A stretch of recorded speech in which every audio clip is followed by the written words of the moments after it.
We'll talk about the game tonight in just a moment, Benny, but despite Liverpool's brilliant start to the season, of course, there's still question marks over the futures of three key players. As things stand, Salah, Van Dijk and Trent, they're all set to leave the club for free in the summer. And from January the 1st, they can sign a pre-contract with a club from abroad. Listen, Liverpool obviously had a great start to the season, but the longer these contracts drag on, it will become a problem for the club, won't it? Yeah, of course, because you're talking about three of the greats.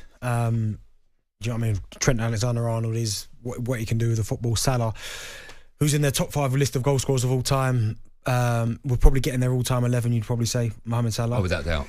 And Virgil van Dijk, who I think is the most important one out of the three. It's surprising that they allowed it to get to this point, if I'm honest, because like you just think if you got those three players tied down for the next 2-3 years, you're like, right. Arne Slot's probably thinking, right, with the situation at City, we've got a chance now to be really dominant and win. I know Arsenal there, Chelsea there, but at the minute they've been brilliant. They're top for a reason because they've been better than everyone else. Come January, they'll be really interesting. Now, I don't think all three of them will stay. I agree. I think one of them will definitely move on. Now, if you're asking me which one do I believe probably will leave, it would be Trent. I think he'll probably sign maybe with Real Madrid, it looks like, and then I think Salah and Van Dijk will stay. But if I had Do you think Salah's going to stay? I think so. But if I had to pin one down and say you have to stay till, for me it'd be Virgil. And I get it. You can't really replace any of them. I know Conor Bradley comes in for Trent and has been brilliant. You've got Salah. You're never going to replace him like for like with the amount of goals that he scores. But I just think Virgil, that calming influence. You take him out of that back line. Yeah. I'm not saying that back line would look a bit ropey, but with him, Konate, Kwanzaa, Gomez, they all look fantastic next to Van Dijk. You take him out of the mix. Even the fullbacks are great with him there. When he's not there, it's a little bit, can I go? Yeah, they'll look to him for inspiration. Exactly. So I think he's still the most important, but I'm so shocked. A club like Liverpool, who usually do things all in the right way, the fact they've allowed that three of their greats and Alisson up next year to all go down to nothing at the end of the season, I find very, very If you're surprising. Virgil and you see that Salah's going to walk and then you see Trent's going to walk, are you more inclined to sign or not? I wouldn't say I'm more inclined to sign, but because I think I don't think either one of their decisions is tied to the other one.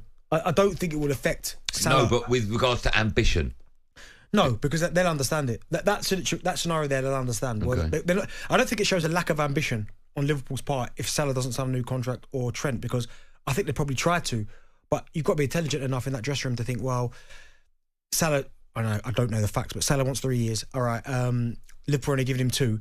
That doesn't show a lack of ambition, because at some point, Liverpool have got to be smart in their decisions, because if they're going to give him 4 years at $400,000 a week, do you know what I mean? At the back end of that deal, it might be like, why have we done that? But it's really surprising that they've allowed it to happen to this. Yeah. A quick word about the game tonight and Liverpool. How much better are Liverpool now under Klopp? Under Slot than Klopp? Because I look at them and I'm thinking, they were great under Klopp, and it's difficult to compare the two because it's effectively the same side. Maybe you could argue that defensively they look a little bit more solid now than they did under Klopp. Would that be fair or not? Yeah, maybe, but I still wouldn't say they look better, because Would you not? No, I wouldn't say better. They look maybe more composed, you'd have to say, but I wouldn't say better, because there were times where, especially when I go back to that Mane, Salah, Firmino, Henderson, Wijnaldum, Fabinho, Robertson and Trent, obviously a few years younger. God, yeah. Virgil and who's the guy who left? Matip, right?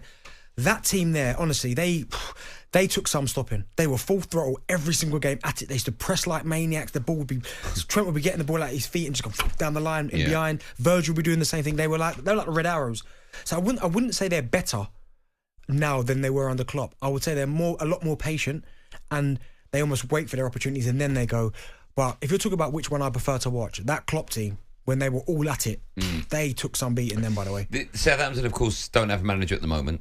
Do you expect Liverpool to go full strength tonight? I mean, it's so important for every manager to win a trophy. If you're a new manager at a big club, all that pressure, you can get one done very quickly in the middle of the season. Well, Liverpool got a chance to win everything. And currently, right now, you'd probably say they're the best team in Europe. So why would you not go? And you never know. There's that new manager bounce.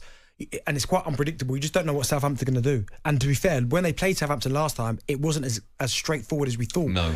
I think Southampton even went 2-1 up.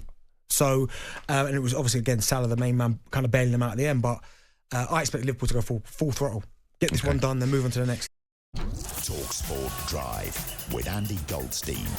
Monday to Friday afternoon from 4 on AM, on DAB, via the talkSPORT app and on your smart speaker. talkSPORT.